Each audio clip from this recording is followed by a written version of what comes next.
no que você se profissionalizou? Aí eu acabei fazendo medicina, entrei muito cedo para a faculdade de medicina, com 16 para 17 anos. Nossa! É. Depois eu entrei... Não, calma aí, você era uma estudiosa do caramba, né? Não, é porque aconteceu um erro. Naquela época, que agora tá tudo mudado, naquela época você tinha primário, aí tinha um ano, admissão, eu acho que era admissão, antes de ir pro ginásio, que hoje é a 5ª série. Tá. Aí o que aconteceu? Eu estudava numa escola que eu estava no 3º ano, e no ano seguinte eu ia pro 4º ano.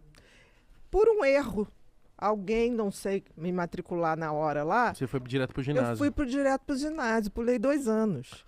E aí eu chegava em casa e chorava, porque primeiro, eu saí no ano e tchau tia, era uma tia. Eu voltei no outro, era uma gente que eu nunca tinha visto, eu era a menor da sala. Umas matérias... Não, e entrava tia e tio. Aí eu falava, tia, agora não pode mais falar tio, nem tia, agora é professor. Não é mais recreio. Não tem... Eu falei, gente, o que eu tô fazendo aqui? Tadinha! Aí quando eles passavam matéria, eu começava a chorar.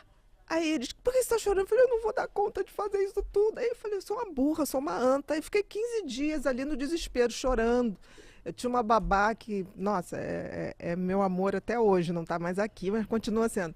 Que ela falava assim, a única coisa que eu posso fazer pra você, Beditriz, ela me chamava de Beditriz, Beditriz. é te levar à igreja pra você rezar, pra ver se Deus abre a sua cabeça. E ela me levava, eu ia lá, pelo amor Hoje de tão Deus. pequenininha, já passou Abre nesse... a minha cabeça, porque eu não sei nada. E aí, um belo Tadinha, dia, mano. minha irmã me viu lá chorando, minha irmã é 5 anos mais velha que eu, falou, o que você tá chorando tanto? Eu falei, eu não sei fazer nada, eu sou uma anta. Aí minha irmã viu a matéria e falou, Ninha, pelo amor de Deus, você tá na série errada. Vamos lá resolver essa questão. Aí, quando chegou lá, eles admitiram o erro. Eu falei, também não volto para trás. Eu quero um reforço para continuar daqui para frente. Aí eles me deram o reforço, eu pulei 2 anos. Então você se formou no ensino médio, você tinha 15 anos. 16 anos. De 15 para 16. Aí depois veio o vestibular. Caramba, e de cara já passou pra medicina? Passei, mas eu estudei 8 horas por dia. 8 horas mesmo, gente. Não tô brincando, não. 8 horas por dia. Você gostava? Não, mas eu tinha aquele objetivo. Não, eu sempre estudei muito. Primeiro que meus pais são professores, então Ei. isso ajudava muito. E tem uma cobrancinha maior? Tem uma cobrança maior. Quando eu entrava de férias, passava direto, meus pais me levavam, eu e minha irmã, para ajudar os alunos da recuperação. Ah, então você não tinha férias. Não tinha férias. Eles são professores do quê? Meu pai, português, línguas latinas e francês. Meu Deus. Então se Nossa. você falasse um nós vai na mesa... Quê? Nossa Beatriz? Senhora! Nós o quê? Exatamente. E eu Olha, pra mim fazer era proibitivo. Ele fala, mim não faz nada, quem faz sou eu. Fala, pra eu fazer. Ah, então você... Porque eu já vi convidados aqui que os pais eram professores, eu falava, não, meu pai era só... Então seu pai era chato com isso aí. Papai era rigorosíssimo. E eu tenho déficit de atenção, eu tenho o tal do TDAH. E tenho dislexia. Então eu escrevia tudo errado. Por exemplo, eu troco sílabas, letras. Se eu estiver cansado, em vez de falar cochilo, eu falo assim, peraí que eu vou tirar um chiculo.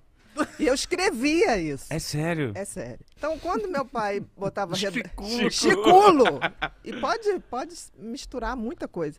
E aí, quando meu pai botava para treinar a redação, eu pegava a redação tudo vermelho de correção, vermelho. Aí ele, ainda bem que você não vai ser escritora.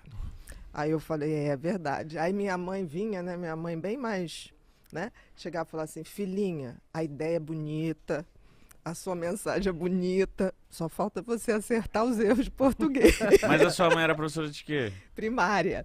Então, Ah. mamãe tinha muito mais tolerância. Aí minha mãe botava a culpa na cartilha, que foi usada para fazer aquilo, entendeu? Nunca era culpa minha, era dos Entendi. professores, da cartilha que não era bem... Mas pra você já se sentir bem, tem que estar de novo, né? Exatamente, não desisti. E você se tornou escritora? Me tornei. Mas Toma.